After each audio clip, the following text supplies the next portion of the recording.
एक बार की बात है, किसी गांव में सोनिया और दिव्या नाम की दो बहनें अपने पिता रामलाल के साथ रहती थी।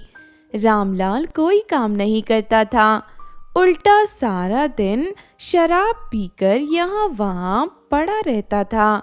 घर चलाने के लिए दिव्या और सोनिया लोगों के घरों में जूठे बर्तन साफ किया करती थी। हमारे पिता की बुरी आदत की वजह से हमारा जीवन बर्बाद हो रहा है। तो ठीक कहती है, लेकिन हम कर भी क्या सकते हैं। हमारे पिता, हमें उनका ख्याल तो रखना ही पड़ेगा। इस तरह दोनों बहनें हमेशा अपने पिता के बारे में सोचा करती थी, लेकिन रामलाल को अपनी बेटियों की कोई परवाह नहीं थी।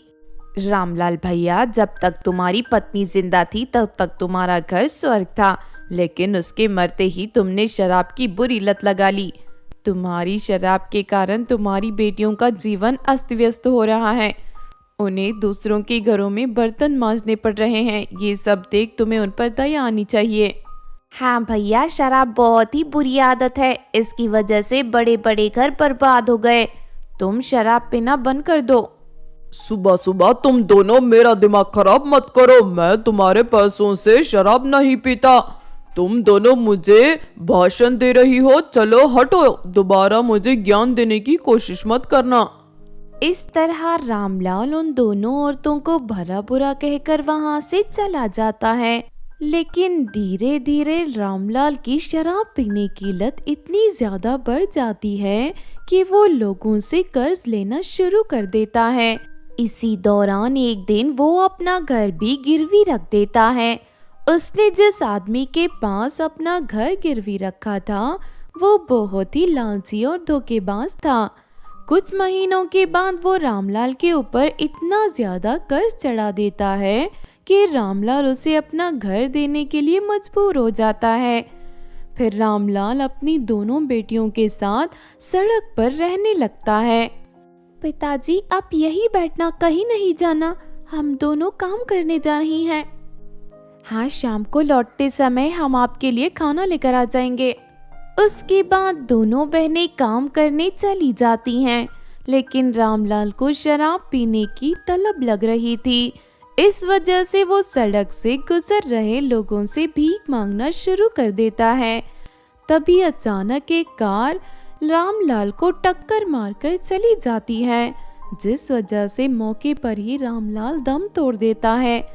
अपने पिता की मौत पर दोनों बहनों को बहुत दुख होता है। उसके बाद रामलाल का अंतिम संस्कार करके वो दोनों फुटपाथ पर ही अपना जीवन जीने लगती हैं।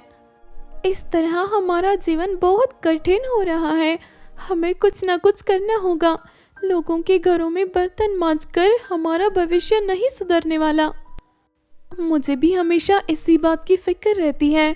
मुझे पता चला है कि पास वाले जंगल में बहुत ही अनोखे फूल उगते हैं।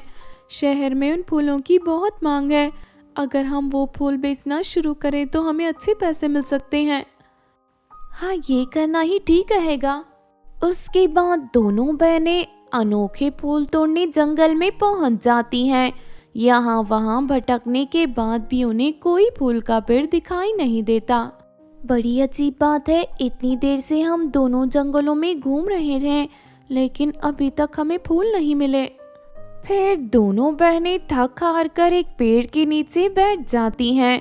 तभी अचानक वहां से गुजर रहा एक सांप उन दोनों को काट लेता है। सांप के काटते ही दोनों बहनें तड़पते हुए बेहोश हो जाती हैं।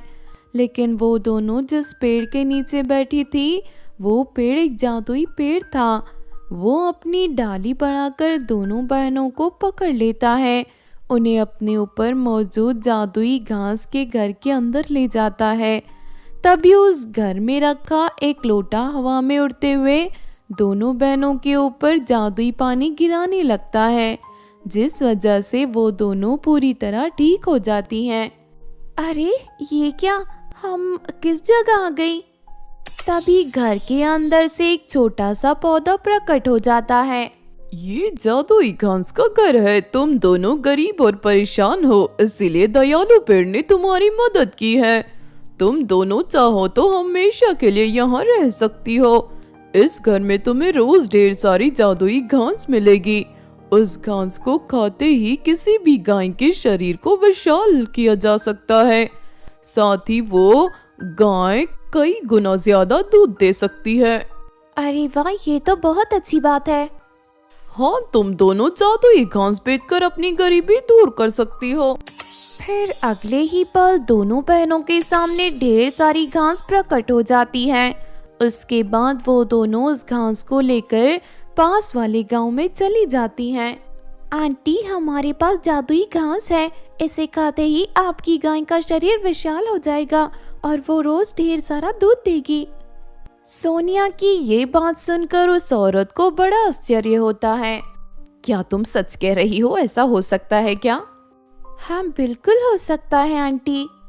उसके बाद सोनिया उस औरत की गाय को थोड़ी सी घास खिला देती है।